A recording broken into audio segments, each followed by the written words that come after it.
If you're facing a problem where your Epic Games Store is not loading, this is going to be the only video that you'll ever need to watch on the internet, so let's get straight into the video. There are a couple of ways you can fix this problem. The first thing you want to try to do is simply go ahead and close your application and then relaunch your Epic Games, which should go ahead and solve your problem.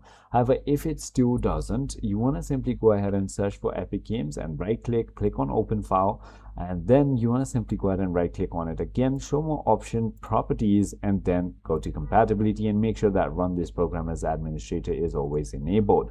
Once you've done that, it should go ahead and fix your problem. However, if it doesn't, it could also be because of your internet connection. Go to the bottom right of your screen, right click on it, and then click on network and internet settings. Click on Ethernet or Wi-Fi, whatever you're connected via.